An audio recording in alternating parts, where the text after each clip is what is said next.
అందరికీ మాటిస్తున్నాం అధ్యక్ష, రాష్ట్రానికి మాటిస్తున్నాం. జల్ జీవన్ మిషన్ మన కేంద్రం మనకి గౌరవ ప్రధానమంత్రి గారి ఆశీస్సులతో, గౌరవ ముఖ్యమంత్రి చంద్రబాబు గారి నాయకత్వంలో మునిపెన్నడూ లేని విధంగా భారతదేశంలోని ఎప్పుడు కూడా జల్ జీవన్ మిషన్ ఏ స్థాయి, ఇది ఒక మౌనంగా చేస్తాం అధ్యక్ష. ఆ మాట మేము అందరం కమిటెడ్ గా ఉన్నాం అధ్యక్ష. అలాగే లా అండ్ ఆర్డర్ కి సంబంధించి లా అండ్ ఆర్డర్ లో 3 IPS ఆఫీసర్స్ ని ఏకకాలంలో సస్పెండ్ చేసిన ఘనత, వాళ్ళు చేసిన తప్పులకి ఆ ధైర్యం కావాలంటే ఆయన అనుభవం చాలా స్పష్టంగా తెలియజేస్తుంది అధ్యక్ష. అలాగే లా అండ్ ఆర్డర్ సంబంధించి ఇంకొకటి గాంజా. గంజాయి వనాలు పెరిగిపోయిన చోట తిరిగి సిటిజన్ డ్రోన్స్ ను వాడి గంజాయి అరికట్టడం. ఈ మధ్యలో కూడా మనం ఏ స్థాయికి వచ్చిందని పక్కన ఉన్న వైజాగ్ లో హాస్పిటల్ పక్కన చిన్న చిన్న పిచ్చి మొక్కలు కూడా పెంచేస్తాం. అంత ఇదిగా పెరిగిపోయిన దాన్ని ఉక్కుపాదంతో దాన్ని అణిచేస్తామని చెప్పింది చాలా స్ఫూర్తిదాయకం అధ్యక్ష. ప్రత్యేకించి సోషల్ మీడియాకి సంబంధించి అసలు ఇంట్లో ఆడబిడ్డలు బయటికి రావాలన్నా కానీ ఊళ్ళల్లో ఈ రోజున ఇక్కడున్న చాలా మంది గౌరవ సభ్యులు కానీ ముఖ్యమంత్రి కానీ వీళ్ళందరూ ఎంతో కొంత ఒక ఇన్సులేటెడ్ అధ్యక్ష. కొంతమంది అధికారులు తెలియచ్చు, లేదంటే మనుషులు ఉండొచ్చు, ఇవన్నీ ఉండొచ్చు, కానీ నిజంగా సఫర్ అవుతుంది ఊళ్ళల్లో ఆడపిల్లల అధ్యక్ష.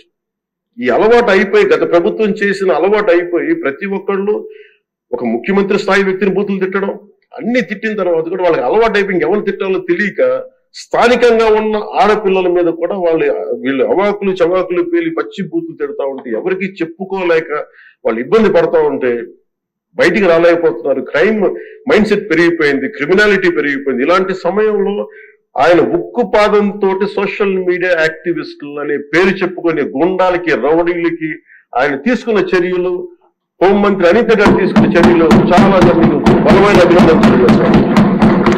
ఇదే కొనసాగాలని కోరుకున్నాను అధ్యక్ష. This should be a continuity of our entire governance. మన అడ్మినిస్ట్రేటివ్ లో ఒక భాగం అవ్వాలి అధ్యక్ష. మనస్ఫూర్తిగా వారికి నా ధన్యవాదాలు తెలియజేసుకుంటూ గౌరవ ముఖ్యమంత్రి గారికి నేను మాటిస్తున్నాను, గౌరవ సభ్యులందరూ కూడా ఇసుక దోపిడీలు కానీ లేదంటే మేము చేయాల్సిన పనులు ఎప్పటికప్పుడు మీరు మాకు ఆదేశాలు ఇవ్వండి సార్. మా ఆదేశాలు ఇవ్వాలని కోరుకున్నాను అధ్యక్ష. మేము బెల్ట్ షాపులు కానీ మా అందరి బాధ్యత లా అండ్ ఆర్డర్ గురించి మాట్లాడటం, మా మంత్రివర్గంలో ఏ శాఖ అయితే తీసుకున్నామో ఆ శాఖల్ని సమర్థవంతంగా వారి విజన్ కి తగ్గట్టుగా పనిచేయడం అధ్యక్ష. ఇవన్నీ కూడా మేము ఆయన ఏ కళనైతే కన్నారో ఆ కళను నెరవేర్చడానికి, పూర్తి చేయడానికి మేమందరం సంసిద్ధంగా ఉన్నామని తెలియజేసుకుంటూ, మీరు 5 సంవత్సరాలు కాదు గౌరవ ముఖ్యమంత్రి గారు తెలియజేస్తున్న అధ్యక్ష, మీరు ఇంకొక దశాబ్దం కూడా ఈ రాష్ట్రానికి ముఖ్యమంత్రిగా కొనసాగుతూ మీరు ఇదే స్ఫూర్తిని కొనసాగించాలని, ఇదే మీ ప్రతిభా పాఠవాలను చూపించాలని మనస్ఫూర్తిగా మేము కోరుకుంటూ గౌరవ సభ్యులందరికీ, సభాపతి గారికి మనస్ఫూర్తిగా ధన్యవాదాలు తెలుపుతూ సమర్పిస్తున్నాను. విజయేంద్రలో పేర్కొన్న పత్రాలన్నీ సభా సమక్షంలో ఉంచినట్టుగా భావించాలండి. ఇప్పుడు ఆర్థిక మంత్రి గారు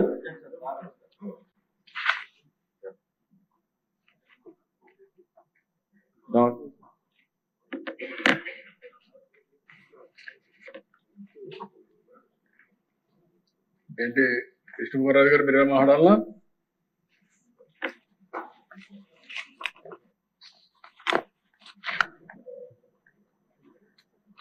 అధ్యక్ష, బీజేపీ కూడా బ్రీఫ్ అధ్యక్ష, గౌరవ ముఖ్యమంత్రి గారు అట్లాగే డిప్యూటీ సీఎం గారు మన రాష్ట్రాన్ని ఏ విధంగా 150 రోజులు 160 రోజుల్లో ఎంత ప్రగతి పదంగా తీసుకుని వెళ్ళింది సవివరంగా వివరించారు అధ్యక్ష. నిజంగా కూడా ఆంధ్ర రాష్ట్ర ప్రజలు ఏనాడో చేసుకున్న పుణ్యఫలంగా మనకి ఆంధ్ర రాష్ట్రానికి ముఖ్యమంత్రి గారు అట్లాగే చంద్రబాబు నాయుడు గారు, పవన్ కళ్యాణ్ గారు, భారతీయ జనతా పార్టీ నాయకులు సపోర్ట్ తోటి ఈ విధమైన అభివృద్ధి పదంలోకి వెళ్ళటానికి కారణమైంది అధ్యక్ష.